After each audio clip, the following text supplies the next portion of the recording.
Hello and welcome back to some more Bitburners. So in the last video I showed you guys how to create the warmonger and strategy script and also I guess went through some of the YouTube comments.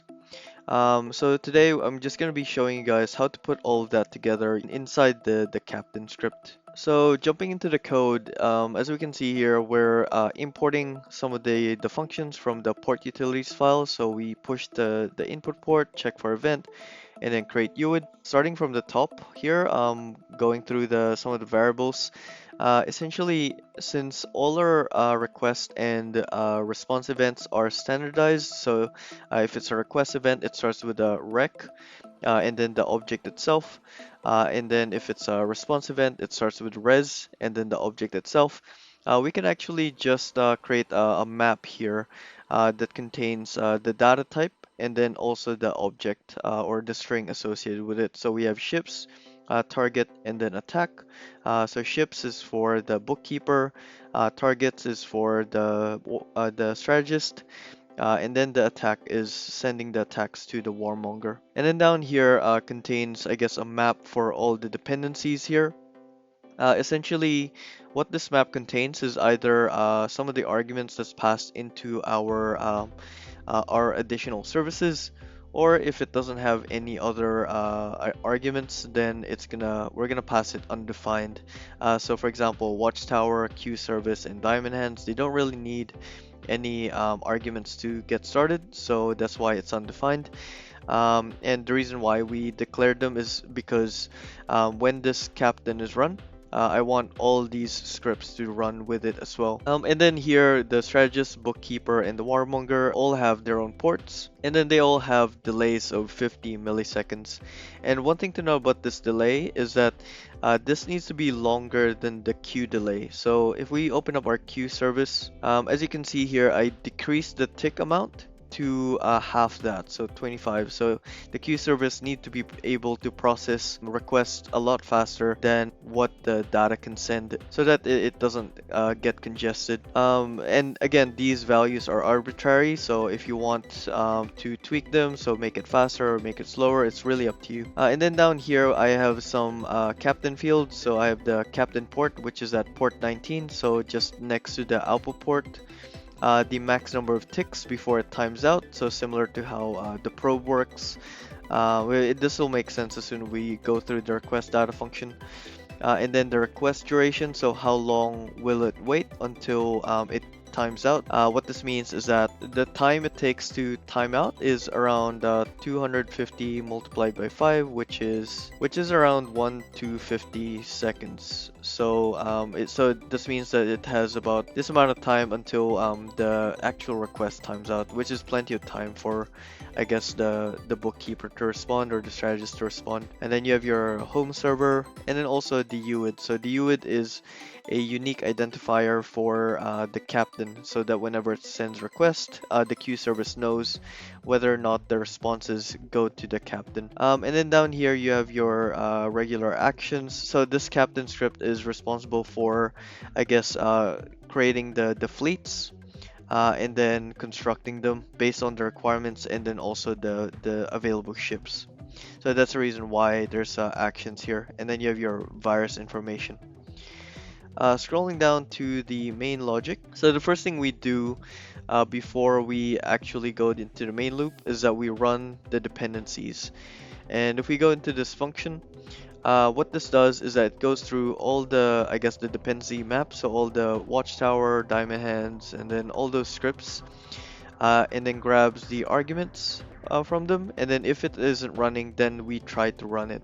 And the reason for that is because this the captain script wouldn't work without those other services, so we want to make sure that they run before the captain script does its main functionality. And then moving down to the while true statement. So every single iteration happens every 1 second. The first thing we do is we grab the ships, and it basically follows the same thing as the launch fleets does, but the only difference is that it uses this request data function. And if we go to this request data function, essentially what it does is that it constructs the event type, so the request event and the response event. We push that request to the input port using the unique identifier to, I guess, tag our payloads. And then we wait until 5 ticks, and then we check for event repeatedly.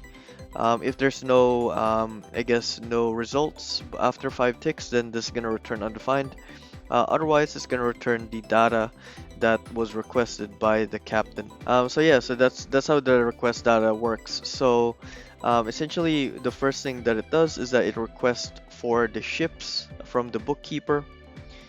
And then if there's no available ships, then we sleep and then skip everything below this, similar to how our launch fleets work. And then if there is some available ships, we then request the targets from the strategist. And then if there's no targets, meaning that there's either something wrong with the queue service or the strategist, then we skip everything below this. Otherwise, we go through every single target, and then we go to grab the target node, and then we grab the requirements, and then we construct the fleets for that. And create fleets is basically the same thing as our launch fleet script. There's nothing different about it. It's just a pure copy paste. So again, if you haven't seen the launch fleets implementation, definitely rewatch some of the videos there. And then the launch attack. So this one's sending the request to the Warmonger script. And then the launch attack basically just sends the attack request and then passes in the target and fleets as an object to the Warmonger. And then if the attack successful, and then we print the success attacking. Otherwise, we're gonna print the failed to attack.